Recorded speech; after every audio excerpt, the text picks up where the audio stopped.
In this video, we're going to be exploring the Metaverse investment thesis, including what the Metaverse is, what specific predictions about the future are contained within the Metaverse thesis, and how to invest in it and profit from it. Later in the video, I'll introduce my framework for thinking about the Metaverse and which different layers of the stack I think it's most appropriate to invest in at this point in time. Hello team, welcome back to the channel. Now on this channel, me and the team are seeking our financial freedom. And that means empowering ourselves to make good financial and investment decisions through understanding the world, including emerging investment theses, as best we can. What does the future look like? How can we invest our money to align our investments with our predictions and profit from being correct? Today we're talking about the Metaverse, which has been catapulted into mainstream consciousness by Facebook's recent rebrand. The Metaverse is one of those huge bets about the future direction of human civilization as we move into the digital age, and it's fueling a lot of speculative investment. There are lots of different ways that the retail investor can play this, from investing in GPU manufacturers like Nvidia, closed platforms like Facebook, or open base layer software protocols like Bitcoin. So this video is about helping you to understand what people mean when they talk about the Metaverse and how you might invest in it. Team, if you enjoy this video, please hit the like button to help me increase its visibility on YouTube. If you have any feedback, please leave a comment. And if you'd like to see more from me, hit subscribe. So before we understand how to invest in the Metaverse, let's first understand what exactly it is. Let's dive in. Section 1. What is the Metaverse? With Facebook's recent announcement of a $10 billion annual investment into building the Metaverse, as well as NFTs becoming the latest investment craze, and even Bitcoin and Ethereum establishing themselves as more mainstream, kind of credible investments, everyone seems to be talking about the Metaverse. What is the Metaverse and how might the average retail investor be able to profit from it? The Metaverse is a digital world, separated from what we might call meat space, yet encompassing a lot of the same activity. It's the as-yet imaginary future we seem to be headed towards, fully immersive online realm that looks similar to the real world or meat space, but is computer generated. In the Metaverse, people can work, play, socialize, trade, exchange goods and services. There's a venture capitalist called Matthew Ball, whom I think is one of the people most worth listening to on this front. He's been writing about it for a couple of years now. The Metaverse is a massively scaled and interoperable network of real-time rendered 3D virtual worlds, which can be experienced synchronously and persistently by an effectively unlimited number of users, and with continuity of data such as identity, history, entitlements, objects, communications, and payments. He's essentially saying that the Metaverse is the successor to the mobile internet. So in the same way that the mobile internet succeeded the previous iteration of the internet, the mobile internet itself will be succeeded by the Metaverse. According to Ball, this new version of the internet will be always on, live, visual, synchronous, so everyone experiences the same things at the same time, and immersive. It's the post-screen internet. The idea with the Metaverse is that humans will be in the internet rather than interfacing with it through screens. And it will incorporate a hell of a lot more economic and social activity, from identity to products and services to communications, events, work, and payments. Like many technological developments, the Metaverse was predicted by science fiction authors decades before reaching mainstream consciousness. In the 1992 book Snowcrash, author Neal Stephenson described a hypothetical future in which much of human activity had moved into an immersive digital world called the Metaverse. It was this book that coined the phrase. This digital world was owned by huge corporations, and Snowcrash explores the implications of humanity moving into a corporate-controlled metaverse on behavior, class distinctions, power, and inequality. Now, the Metaverse investment thesis is the prediction that this is the world we're moving into, and that specific investments are going to make increasing sense as this new world is built. Section 2. The Metaverse investment thesis.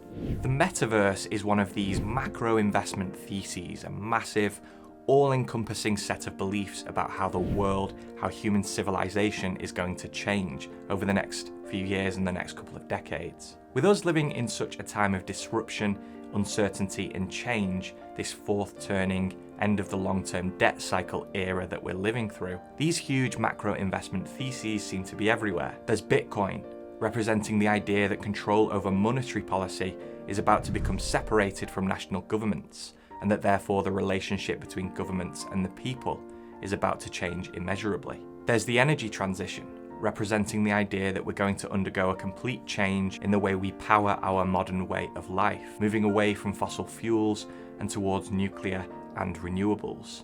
And then there's the metaverse. Being right about the direction of one of these investment theses can make millionaires, billionaires, and soon even trillionaires. Chamath Palihapitiya has said that the first trillionaire will be the person who solves climate change. But this isn't just about entrepreneurship. If you're right about the direction in which the world is heading, and you make the right investments which fit with your beliefs, you can make a hell of a lot of money. Look at the 2010s decade, for example, and the emerging role of big tech. At the beginning of the decade, social media was this popular but harmless thing, run by young people wearing hoodies that seemed kind of cool and disruptive. But by the end of the decade, we had a Twitter president. The most important election in the free world was being fought on Twitter, and questions around censorship and free communication were threatening democracy itself. But this isn't just about the social implications of big tech. Had you developed a macro investment thesis around the importance of the big tech FANG stocks, you could have seen $10,000 turn into well over $300,000 by the end of the decade, depending on which of those stocks you chose. Not bad. When you are considering a macro investment thesis, this is the size of the opportunity you're talking about. As an investment thesis, the metaverse is a bet on how the next era of personal computing, the next generation of the post-mobile internet, will play out, what hardware it will be built upon, what software protocols will be used, which platforms will attract creators and users, and what specific apps, products, services, and experiences will be built on top.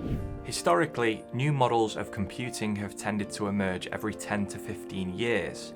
Mainframes in the 60s, PCs in the late 70s, the internet in the early 90s, and smartphones in the late 2000s. Each computing model enabled new classes of applications that built on the unique strengths of the platform. It's clear that we're moving into an increasingly digital world, but the metaverse investment thesis is more specific than that. It's more than a bet that there will exist digital worlds like Fortnite. It's more than a bet on digital scarcity like Bitcoin. It's more than a bet that more of our work and economic activity will move online. It's a specific bet on exactly how these things come together and how they will work. The metaverse investment thesis is a bet that the next era of personal computing will be immersive, visual, persistent, so always on, live and synchronous, so everybody experiences the same things at the same time, bridge the physical and digital world, a fully functioning economy, incorporate work, leisure, and social experiences.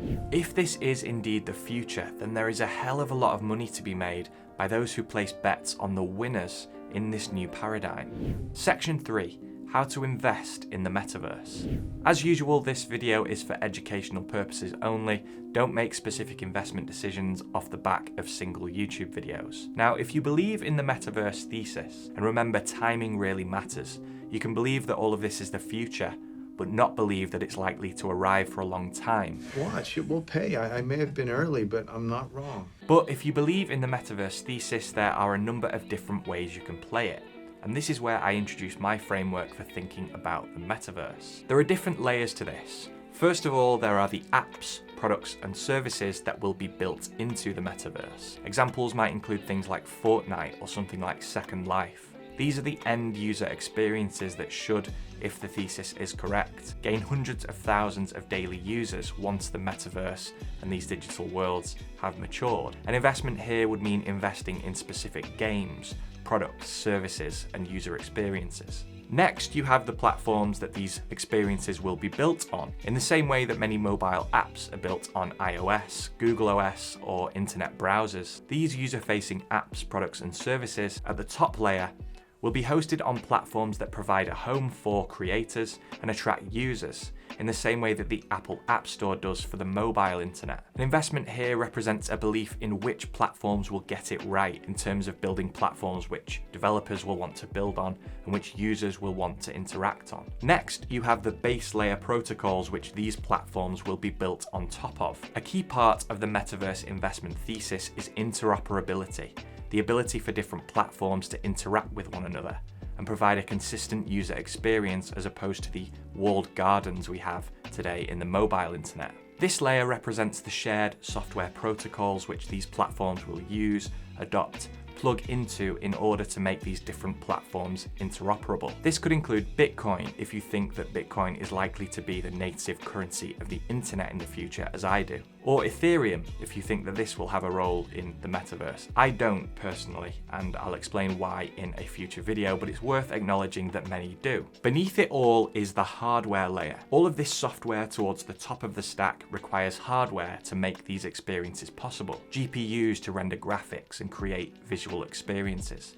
Or in the case of Bitcoin, if you think that's a part of the metaverse, Bitcoin ASIC mining rigs that are used to mine Bitcoin. You could even go one layer beneath this and ask where all the energy of this is going to come from, because this is going to require a hell of a lot of energy. Personally, I think this has to be nuclear, and I've explained why nuclear is the future in my opinion in another video. But for now, let's cap the metaverse investment stack at these 4 layers.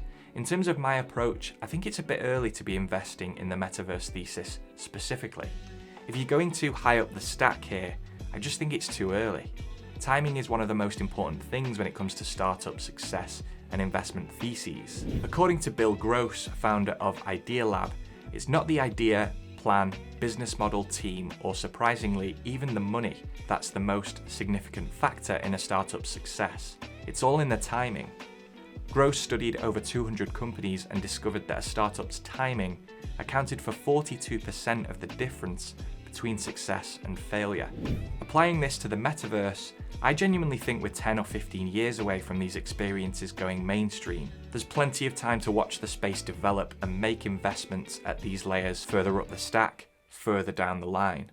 And part of me is just skeptical as to how relevant all of this visual element of the metaverse will be. I'm completely on board with the idea that more and more of our economic activity will move online, but the idea that we're going to kind of experience the internet from within it and that it's going to be this super visual experience, I'm not 100% convinced of. So some question marks remain for me over how immersive and visual this next generation of the internet is likely to be. However, I am interested in some of these things further down the stack, and what I like about these is that they make sense as investments, metaverse or not. Rendering visual digital experiences requires a hell of a lot of compute power. So much so that you really need specialist hardware for it, like GPUs, which are built into today's games consoles and gaming computers. Gamers are always demanding better graphics. Augmented reality and virtual reality require huge amounts of compute. I just can't see a future in which compute power isn't in massive demand. So I like these investments regardless of whether or not we're heading into a metaverse future. And specifically here, the ticker I've got my eye on, the investment I've got my eye on, would be Nvidia. You've also got Bitcoin. Now, I talk about Bitcoin a lot on this channel and I make no apologies for that. I'm super bullish on it. It's my own personal reserve currency. And to be honest, I think it's going to be the native currency of whatever the next iteration of the internet looks like. I think, like Jack Dorsey, that the internet will have a native currency and that this will be Bitcoin. So again, similar to Nvidia, I think Bitcoin has a role in the next generation of the internet, whatever it looks like, whether it's this immersive visual metaverse or whether it's something else. It makes sense from the perspective of it being this kind of perfect store of value for the digital age, and it makes sense as a kind of unstoppable payment network built into the next iteration of the internet. And finally, in terms of how to play this investment thesis, an honorable mention has to go to an ETF with the tracker Meta. An ETF, short for Exchange Traded Fund, is an investment vehicle which tracks a specific sector, index like the S&P 500, commodity or asset. And this ETF specifically aims to track the metaverse investment thesis. It was developed by Matthew Ball, whom we mentioned earlier, one of the foremost writers on the development of the metaverse today. Thinking of our framework, this ETF is relevant to the first, second, and fourth layers of the stack. So if you are interested in investing in this thesis but can't be bothered going through the various balance sheets of the different companies in the space and kind of keeping tabs on how it plays out, you can kind of outsource all that to the people in charge of this ETF, one of whom is Matthew Ball. It's worth noting that an investment in this ETF assumes that those controlling the ETF will be able to allocate sensibly within the thesis. You're depending on them to understand the thesis and understand multiple changing industries. But just as a way to invest in the thesis while remaining somewhat agnostic as to how things play out, I think this could make sense for a lot of people. So that is the metaverse, that is the metaverse investment thesis, and that's how to invest in it. Team, if you've enjoyed this video, please hit the like button to help me increase its visibility on YouTube. If you have any feedback, please leave a comment, and if you'd like to see more from me, hit subscribe, and I'll see you in the next one.